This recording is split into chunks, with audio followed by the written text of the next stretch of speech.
في هذا العصر المزدحم بالمشتتات، Di zaman yang penuh dengan kesibukan ini, أصبح من الصعب أن نحافظ على تركيزنا كما كنا من قبل.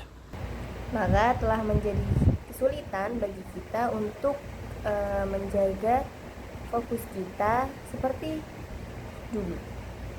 تفتح عينيك كل صباح فتجد إشعارات الهاتف تسبق حتى أفكارك. Ketika kamu membuka matamu setiap pagi, lalu mendapati notifikasi dari ponselmu, bahkan mendahului tersusunnya pikiran kamu, وتمضي ساعات من يومك متنقلا بين التطبيقات بلا وعي.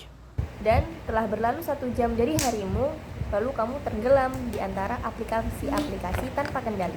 ثم تتساءل في النهاية: أين ذهب وقتي؟ Lalu pada akhirnya, kamu bertanya-tanya, kemana perginya waktuku, ولماذا أشعر بهذا الإرهاق الذهني؟ dan mengapa aku merasa kelelahan yang berlebihan, وكأن طاقتي تتسرب دون أن أنجز شيئا. dan seolah-olah energiku itu kayak mengalir pergi tanpa aku menyelesaikan apapun. تعتقد أنها حالة بسيطة من عدم التركيز، Kita mengira bahwa hal ini tuh adalah hal sederhana yang terjadi karena kurangnya konsentrasi. لكنه في الحقيقة أحد أخطر أمراض هذا العصر. Padahal sebenarnya itu adalah salah satu penyakit paling berbahaya di zaman ini, ينهش عقول جيل كامل. yang menggerogoti pikiran satu generasi penuh. في عام 2024 أعلنت جامعة أكسفورد Pada tahun 2024, Universitas Oxford mengumumkan أن كلمة العام هي تعفن الدماغ brain rot. bahwa kata tahun ini adalah brain rot atau pembusukan otak. مصطلح يصف التدهور العقلي والفكري الناتج عن الاستهلاك المفرط للمحتوى التافه والسطحي على وسائل التواصل الاجتماعي. Istilah yang menggambarkan kemunduran mental dan intelektual akibat konsumsi berlebihan terhadap konten yang remeh dan dangkal di media sosial. العقول اليوم تنهار ببطء دون أن ننتبه، Pikiran-pikiran kita hari ini tuh runtuh perlahan tanpa kita sadari. لأننا ببساطة نستهلكها بطريقة خاطئة، Karena kita menggunakan pikiran kita dengan cara yang salah. ونحرمها من أبسط ما تحتاج إليه. Dan kita telah menahan pikiran kita dari hal yang paling sederhana yang dibutuhkan oleh pikiran kita. لماذا يحدث تعفن الدماغ؟ Mengapa terjadi brain rot atau pembusukan otak? أولاً، وسائل التواصل الاجتماعي. Yang pertama-tama adalah penggunaan media sosial.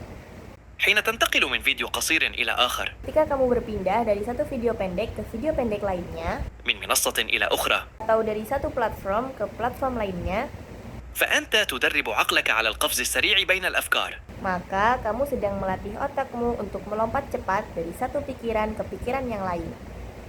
لكن النتيجة كارثية. Tapi ini hasilnya sangat fatal. بعد كل هذا لا تتذكر شيئا، Setelah semua itu, kamu tidak akan mengingat apapun لأن عقلك لم يحصل على الوقت الكافي ليعالج المعلومات. karena otakmu tidak dapat waktu yang cukup untuk memproses informasi.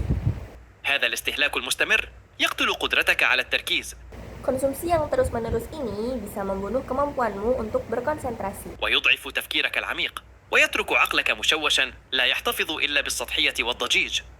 dan melemahkan kemampuan berpikirmu secara mendalam dan membuat otakmu menjadi kacau, tidak menyimpan apapun selain hal-hal yang dangkal dan penuh kebisingan. ثانيا، السهر والنوم غير المنتظم. Yang kedua, begadang dan pola tidur yang tidak teratur.